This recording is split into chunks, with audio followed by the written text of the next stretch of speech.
What's up? This is Jamison with Kozmo King TCG, here to do a Paleozoic frog deck profile. Let's jump right into it. To start out, of course, you play the triple swap frog. When it's normal summon, special summon, you can send any of the frogs from deck to grave. Also, once per turn, you can bounce it back to hand to normal summon a frog other than itself. And you can also special summon it by discarding another one of the another aqua monster from hand to grave. So like if you have any of the other frogs, you makes it a lot easier to open into Toad, because a swap frog and a dupe frog is a totally awesome. And speaking of dupe frog, we of course play 3 of it. If you have 2 of it auto on the board, your opponent can't attack you like at all, because they can't attack anything but itself. And if you have 2, the other one protects the other one. And when it's sent from field to grave, it lets you search out Swap Frog and Ronin Toadin, which of course we run the 2 of. He's really good. It helps you resource manage to get bigger boards going, to push for game, or to make your Toad more frequently, to try to get more negates and such on board. For the last 2 monsters for hand traps, I play 3 Ash. I like Ash in the deck. It's been working really well.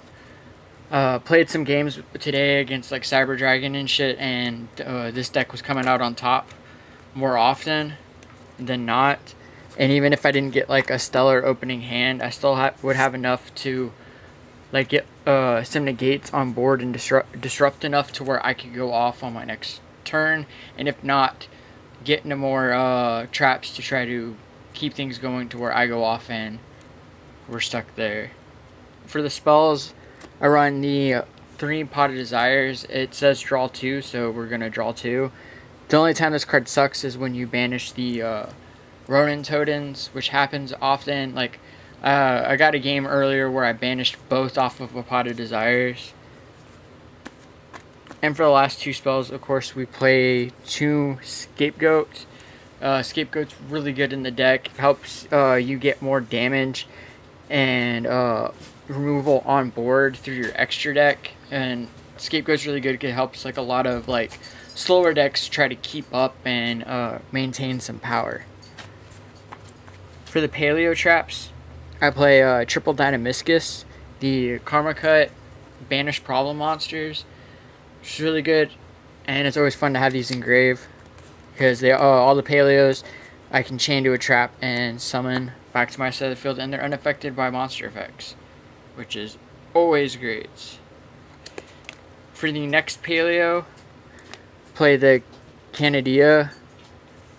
Basically your Book of Moon. It helps against like keeping your opponent from link summoning on you. Or if you they have a monster that's too big, you just book it down and attack over. Next, I play the triple the MST one. I'm not going to try to pronounce its name. It's really good. It gets that 1 instant removal and helps you get, of course, more of the Paleo names engraved to bring back out to go into your Link or XC shenanigans. Next, of course, I play triple Reckless Greed. Draw 2. So, draw 2. Restriction really doesn't matter, because a lot of time, like, you can reoccur a lot of things, especially if you activate multiples of these in a turn, because the time doesn't stack. So if you activate multiple, it's still only going to be those 2. Next, play the triple Heavy Storm Duster. Get rid of all that pesky back row when players end, or when they play something you really don't want on board. This next card I play 3 of for fun. The Dimension Wall. It's just really fun. It's mostly there to be like trolling and burn more my opponent's life points down when I don't open that well. Because it doesn't target any of the monsters. It just it affects the player. So you take damage, I don't, and I'm always fine with that. Next I play 2 Solemn Strike. I only have 2, so I don't play 3.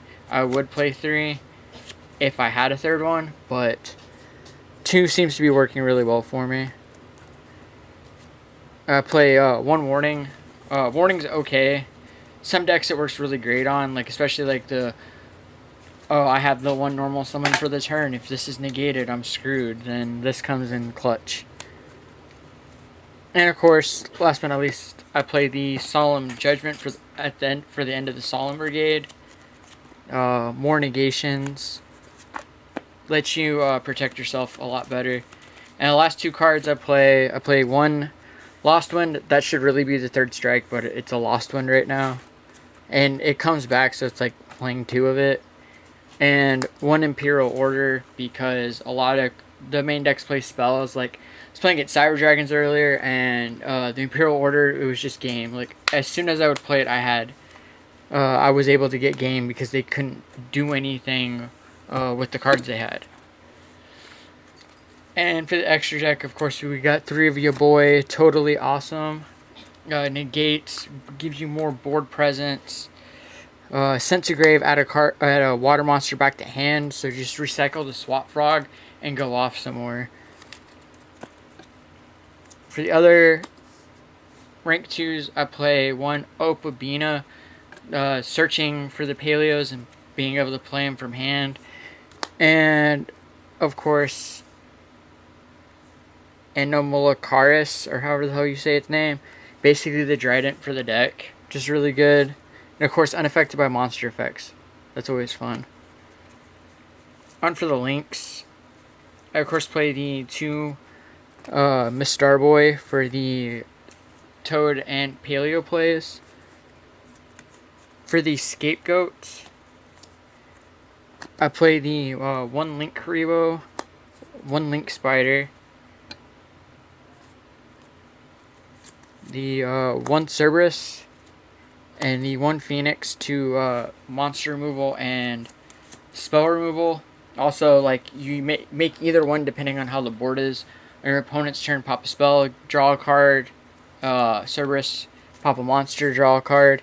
Because you're always going to have it under the Link Spider, so you contribute the other token off to get the Link Karibo out to go for a Link 4. The only three I play is the Ningrisu non-targeting removal, so that's always good. And for my 4s, I play the Fireball, just in case you have to pop off Scapegoat more than once and you don't have the resources for it. Borreload to steal monsters. And of course the Boral Sword for the OTK. If your opponent's board is, if you're able to stall enough and get enough negations and disruptions in to where your opponent has nothing left on board, and you end and play Scapegoat, and you're able to make Boral Sword and a totally awesome, it's game right then and there. There's nothing that's they're going to be able to do. It's just Boral Sword's just too good. I don't have a side deck for this deck because I haven't gotten really that far with it. I'm thinking about entering in locals with it either this week or next week and seeing like how it does against how it does more in a longer tournament.